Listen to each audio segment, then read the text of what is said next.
عبار بوجيفي عندها أيو سوك لقاضي بيتري عائشة هذا الكأوغوري أوكو هضلي وحوها دمك صلاة ملتكذي صلاة ملتكذي أيو رسولك صلى الله عليه وسلم عائشة وعيتر ما يا رسولك الله أذان لبسوغا نبي بوابحي وحو دمعي إنو استاغو هذا نسلك بوقاضي كل بعض إنتو سنقاضي أيو سرجوكي سيكا دعي هذا صلى الله عليه وسلم هذا نوامير دبولمي سدح مرمركو سيدان نقضي أيو يري أبو بكر أمرا dadka maanta salaada hadujiyo waxa nabiga saayela na sugaya walaalayaal wax sakaraadka xanuunka badan baa na sugaya rasuulka sallallahu alayhi wasallam inaan u diyaar garowno oo aan aad u fiirino oo aan ogaana ayuuna amray qofka sakaraadka soo kora waad aragteen dhibaatada uu leeyahay walaalayaal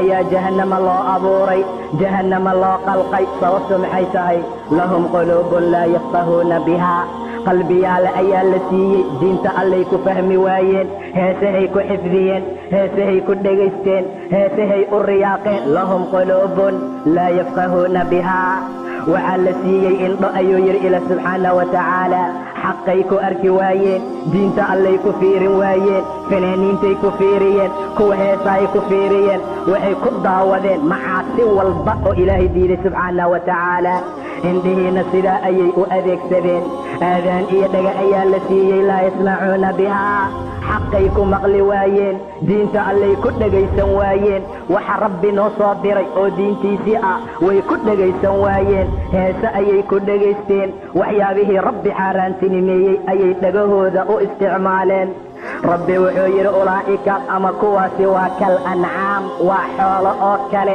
xoolaha wanaagsan heesuhu ma dhegaystaan xoolaha wanaagsan rabbigood ayay caabudaan xoolaha wanaagsan way tasbiixsadaan xoolaha wanaagsan ilaahii qalqay wuxuu ku abuuray ama uu ku hidaayeeyey ayay markaa ku socdaan bal hum adal ayagaa ka dhumid badan buu dhahay ilaa subxaana wa tacaala wa ulaa'ika hum alghaafiluun waa kuwa ilowsan xaqa waa kuwa ilowsan aayaadka ilaahay waa kuwa ilowsan diintiina loo soo dejiyey waa kuwa ilowsan rasuulka sunnaduu noo dhaafay salawaatu ullaahi wasalaamun calayh haddaba dhegihii waxaanu adeegsan weyna maanta diinta ilaahay waxaanu adeegsanay inaan ku dhegaysana heesaha war dadka muslimiinta ah qofka salaadka markuu dhimanayo dhimashadaa lagu adkeeya cadaab xunuun badan ayaa lagu cadaabaa malaa'ig ayaa loo soo diraa si saxariir oo dhib badan xayaatada uga qaada hal salaad ayuu tukan waayey oo diinta alle ayuu la imaan waayey ilaa inuu macaasi iyo xumaan sameeyo maahane maca daalika ayaa axadka marka uu dhimanayo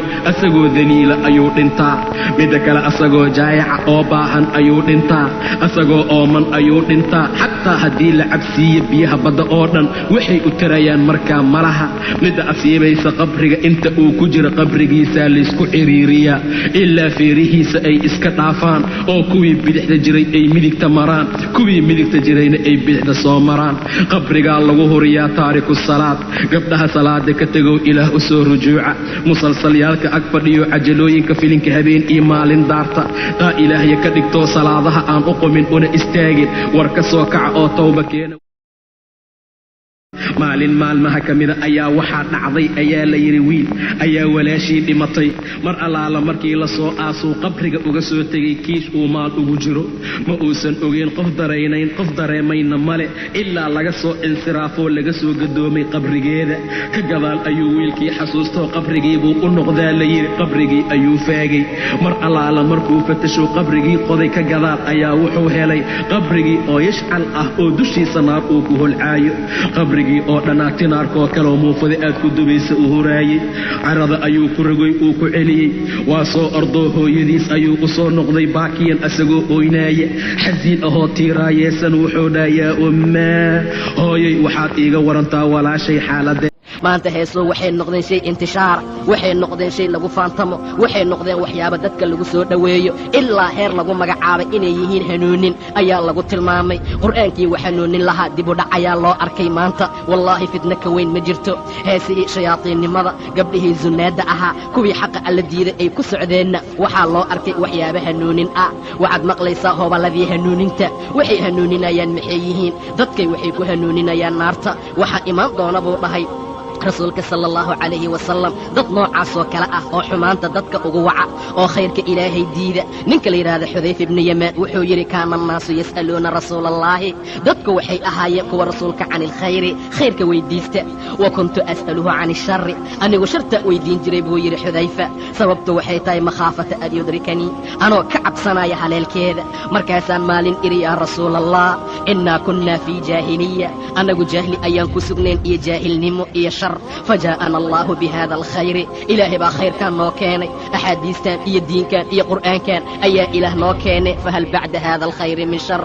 خير كان كقضاء شر ما يهي رسولك إلهي وقال نعم.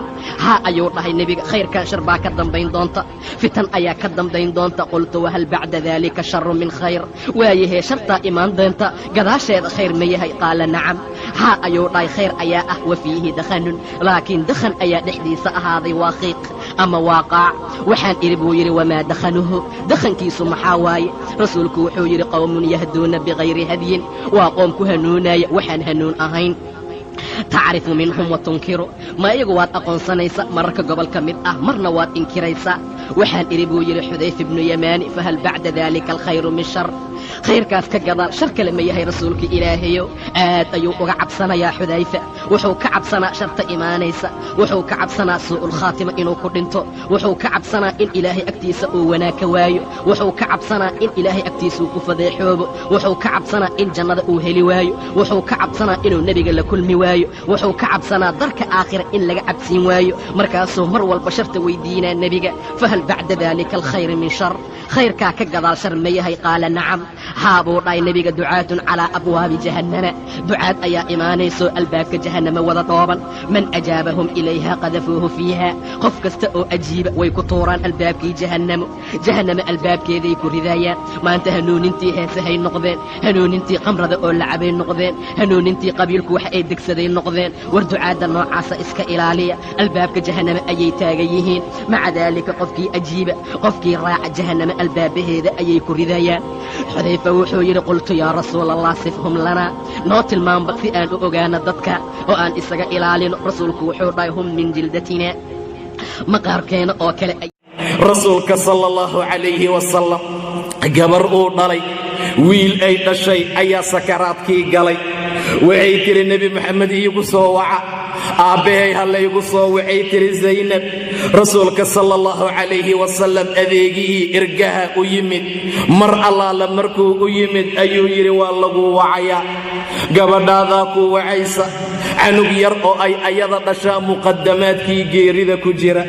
rasuulku wuxuu yidhi gabadhayda iigu salaama, salaan iga gaarsiiya. inna lilaahi maa akhada, ilaahay wuxuu qaatay asagaa iskale, wuxuu bixiyana asagaa iskale. shay walba alla agtiisa ajal la magacaabay ku leeyihiin. gabadhayda ha sabirto, hana ajal xisaabsata buu yidhi nebiga sala allahu calayh. nebiga markii la su'aalay ma dhici kartaa inuu qalad ka dhaco qofka iimaanka leh? haa ayuu yidhi. ma dhici kartaa inuu khamri cabo qofka mu'minka ahaa? ayuu yidhi nebiga, oo waa suuragal. ma dhici kartaa inuu zinaysto? haa ayuu yidhi sala allahu calayhi wasalam. ma dhici kartaa inuu been sheega? markii la yidhi rasuulku wuxuu yidhi mu'minka been ma sheego, qofka iimaanka leh suuragal ma ahan inuu been sheego ayuu yidhi nebiga sala allahu calayhi wasalam. qofku waa inuu iska ilaaliya waxyaabaha afkiisa ka soo baxaaya. ilaah wuxuu yidhi walaa taqfu maa laysa laka bihi cilmun, war ha raacraacin oo ha ku soconin waxaadan ogaal iyo cilmi u lahayn. ولا تقف ما ليس لك به علم إن السمع والبصر والفؤاد ويا مقلك إيا أرك إيا قلبك كل وليسك سؤال يا أيو يري إلى سبحانه وتعالى وليسك سؤال يا إندها وليسك سؤال يا قلبك وليسك سؤال يا دقها سيدا درتيد هالرعرائنا وحادا أقال إيا علمي أولهين waxaadan sida ay yihiin iyo ujeeddadooda iyo xaqiiqdooda aadan ogayn ha raacraacina war ha sheegina oo ha dabagelina ee faraha kala baxa waayo qofku waxaa been ugu filan buu dhahay nebiga inuu iska sheega bikulli maa samic wax walba uu iska maqlo haddii uu sheego intaa ayaa qofka dembi iyo been ugu filan maca daalika rasuulku aad iyo aad ayuu dadka ugu goobaabiyey inay runta ku dadaalaan beentana ay iska ilaaliyaan nebigu wuxuu yidhi ina asidqa yahdii ila albiri sidqiga iyo runta qofku waxay ku hanuunisaa biriga iyo wanaagga birigana qofku wuxuu ku hanuuniyaa jannada ayuu yidhi nebiga sala allahu calayhi wasalam qofka iimaanka leh oo rabbigii rumeeyey hadduu runta ku dadaalo runta waxay gaarsiinaysaa wanaagga iyo qiimaha wax kasta oo ah shay khayra ayay runtu gaarsiisaa khayrkuna qofku wuxuu ku hanuuniyaa jannada rajulka ka mas-uula inuu run sheego qofku ka mas-uula inuu u qasto runta ee uu ku dadaalo ilaa alla agtiisa looga qoro runlow ilaa sidiiq looga qoro alla agtiisa subxaana wa tacaala war darajo ka saraysa ma jirto qofka alla agtiisa runlow looga qoray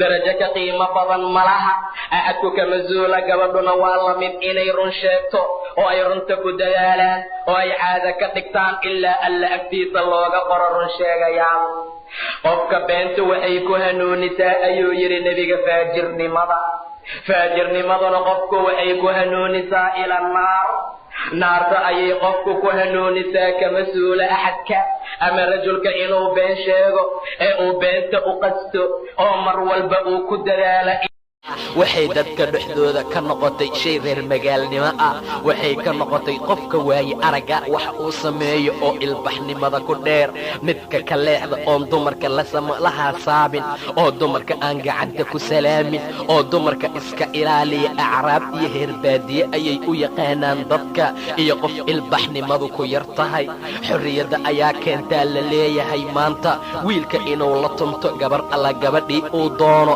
ayaduna ay la tuman karto wiil alaala wiilkii ay doonto war xaaladu sidaa ma aha war